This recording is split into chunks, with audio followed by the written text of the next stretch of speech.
Salut, c'est Charlotte Baris. Nous sommes le jeudi 11 mai 2023. Bienvenue dans La Loupe, le podcast quotidien de l'Express. Allez, venez, on va écouter l'info de plus près.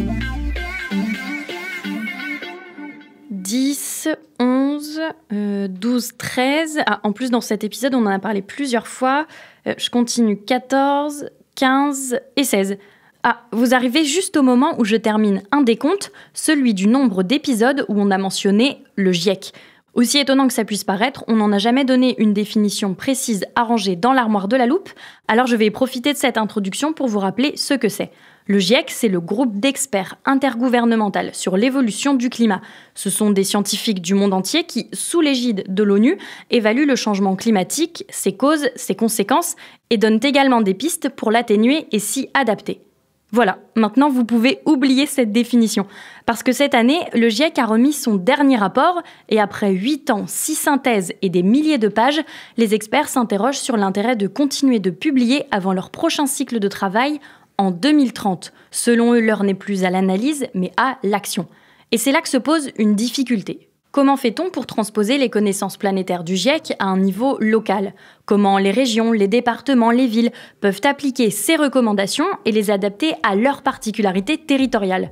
Dans cet épisode de La Loupe, on vous fait découvrir les GIEC locaux, des outils indispensables pour agir contre le réchauffement climatique, mais qui manquent encore de visibilité et peinent aussi à s'organiser.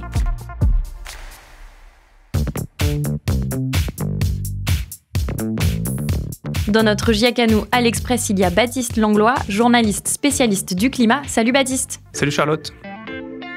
Je l'ai dit en introduction, les scientifiques du GIEC élaborent des rapports au niveau mondial, mais donc ça pose des difficultés d'application à une échelle locale, comme une région ou une commune. Alors oui, parce que les connaissances scientifiques produites par le GIEC sont difficilement applicables localement.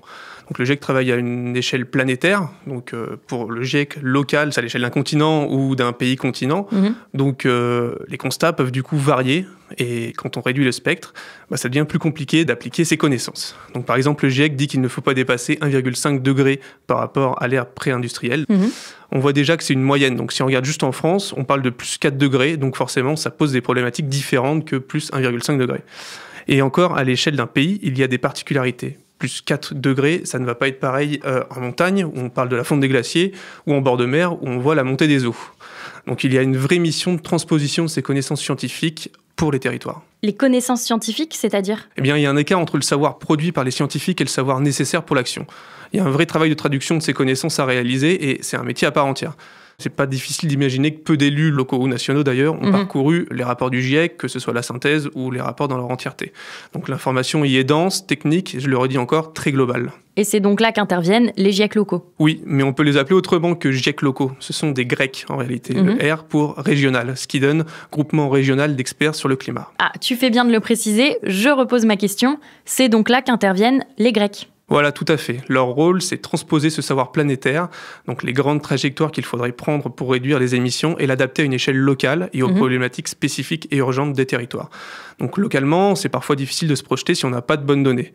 Comme le GIEC international, ils agglomèrent les infos qui correspondent au territoire. Par exemple pour la pêche, pour l'agriculture, pour les milieux urbains. Ils font des rapports, ils font des synthèses.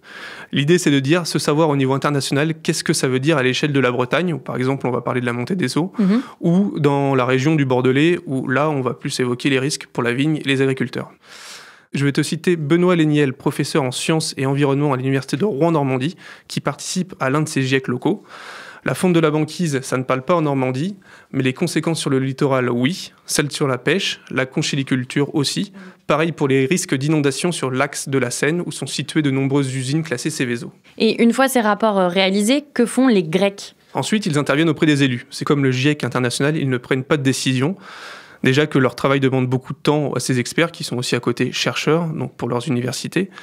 Leurs interventions permettent d'éclairer les décideurs publics et privés dans leur prise de décision et sur les enjeux ponctuels et localisés dans un territoire en particulier.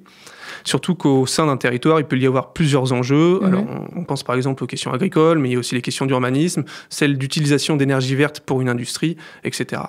Et en plus, les régions, les villes n'ont pas la main sur des éléments comme la décarbonation de leur industrie, dont on parle beaucoup. Ça se fait au niveau national. Donc il faut montrer le niveau auquel ces élus locaux peuvent agir sur les éléments plus simples. Par exemple, l'isolation des collèges, la revégétalisation d'une zone d'une ville. Souvent, les élus n'ont pas conscience des leviers qu'ils ont entre leurs mains. Et des groupements régionaux d'experts sur le climat, il y en a beaucoup en France ? Sur 14 régions, il y a 11 GREC. Les derniers en date sont ceux de Bretagne et Pays de la Loire. Tu en as aussi à d'autres échelles, au niveau des métropoles, c'est le cas à Rouen par exemple. Ces dernières années, les GREC se sont multipliés, et ce qu'on remarque, c'est que les GREC qui ont été créés, en premier, ce sont été dans des régions qui ont été les plus impactées par le réchauffement climatique, où les dégâts ont été les plus visibles, donc par exemple en montagne ou en bord de mer. On comprend l'importance de transposer ce savoir planétaire à l'échelle locale grâce aux GIEC régionaux. Il est temps de passer de la théorie à la pratique et de s'intéresser à leurs actions concrètes.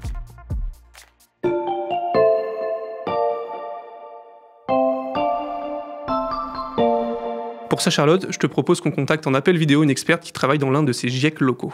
Avec plaisir. Voilà ce nom et son contact.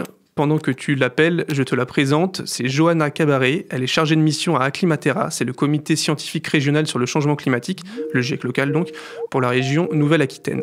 Et si on l'appelle, c'est parce qu'Acclimatera est un pionnier. C'était le premier en France. Ah, voilà, on est connecté. Bonjour Johanna. Bonjour. Merci beaucoup de prendre le temps de nous répondre. Baptiste Langlois, qui est avec moi, vient de le dire. Votre GIEC local en Nouvelle-Aquitaine est un pionnier. Vous pouvez nous en dire plus ? Alors, le comité scientifique en Nouvelle-Aquitaine est né d'une volonté politique de président de la région Aquitaine à l'origine, en 2010, pour pouvoir doter à la région d'un comité inspiré du GIEC. Mais même si on est financé dans presque sa totalité par la région Nouvelle-Aquitaine, on a une indépendance sur ce qui est écrit dans le rapport. Et ça, c'est très important parce que ça reste des écrits scientifiques. Et les chercheurs qui participent aux actions d'Acclimatera le font à titre bénévole. Pour que vous vous rendiez un peu compte, pour 2022, c'est là représenté plus de 1000 heures de bénévolat. Des chercheurs bénévoles qui, comme le GIEC international, publient des rapports sur le changement climatique, mais au niveau de la région Nouvelle-Aquitaine. Oui, un premier rapport pour Acclimatera est sorti en 2013 sur l'impact des changements climatiques dans la région. En 2018, nous avons pu sortir un deuxième rapport sur comment anticiper les changements climatiques en Nouvelle-Aquitaine. Et actuellement, on travaille plutôt sur des cahiers thématiques pour aborder des questions ponctuelles et d'actualité, comme par exemple les plans d'eau, le numérique, les énergies renouvelables. Et actuellement, on travaille sur l'eau et l'agriculture. Donc, cela fait plus d'une dizaine d'années qu'on travaille sur ces questions climatiques dans la région Aquitaine, puis Nouvelle-Aquitaine. Et une fois ces rapports rédigés, quelles sont les actions qu'Acclimatera mène au quotidien ? Alors, l'idée, c'est de pouvoir rassembler toute l'information qui est déjà disponible et pouvoir la transmettre aux élus, aux acteurs du territoire, aux citoyens. Donc, Acclimatera, avec ses rapports, a largement nourri la feuille de route régionale. L'objectif est d'accompagner l'effort de la transition en termes énergétiques, écologiques et agricoles à l'horizon 2030.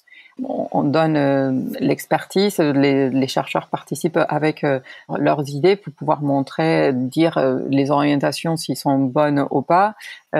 Aussi, on participe à des séminaires qui sont des fois proposés par des territoires pour montrer quelles sont les actions qui sont prévues. Et donc, du coup, les chercheurs, des fois, peuvent dire qu'est-ce qui va, quelles seront des meilleures choses à faire. Justement, quand les experts de votre GIEC local interviennent, sur quelles thématiques ils sont interrogés ?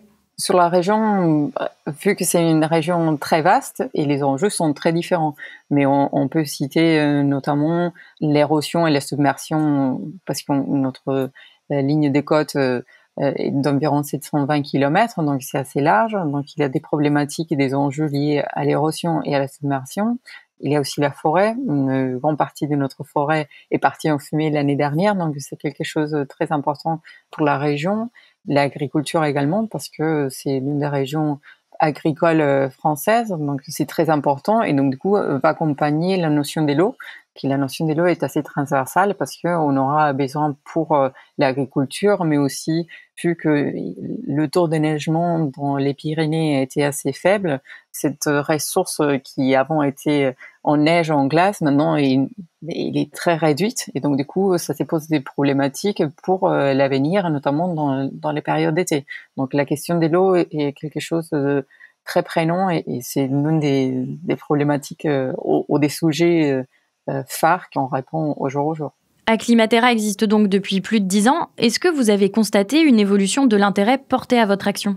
Oui, je pense qu'il y a eu quand même une évolution dans la pensée publique et aussi dans l'appropriation des citoyens, parce que Acclimatera travaille depuis 13 ans presque sur ces questions. Et donc, du coup, au début, on parlait sur qu'est-ce que c'était le changement climatique, comment ça allait impacter dans notre territoire. Donc ça, on continue à le faire.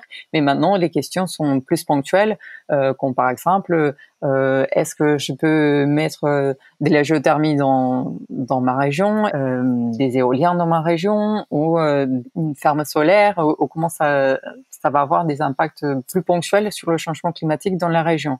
Et le fait que les présentations soient faites par des chercheurs, ça donne une autre teinte qui donne envie aux citoyens et aux élus aussi d'écouter ce que le chercheur a à dire. Merci beaucoup Johanna pour toutes vos explications. Grâce à vous, on comprend mieux comment les GIEC locaux agissent concrètement. Au revoir. À bientôt peut-être. Très bonne idée Baptiste d'appeler cette experte. Tu le vois, le GREC de Nouvelle-Aquitaine, c'est une structure ancienne, solide, bien implantée dans le territoire. Et ce que dit Johanna Cabaret sur l'évolution de l'intérêt pour leur action, plusieurs responsables de GIEC locaux m'en ont parlé. Par exemple, en Normandie, les réunions à destination des élus font souvent salle comble. La plupart des élus sont désormais lucides sur la situation et les impacts locaux du changement climatique, et c'est principalement la sécheresse de l'été dernier qui a marqué les esprits. Mais Charlotte, ce que nous a raconté Johanna Cabaret était très positif, sauf que tu vas le voir, les GIEC locaux ont encore beaucoup de difficultés, ne serait-ce que pour réussir à discuter entre eux.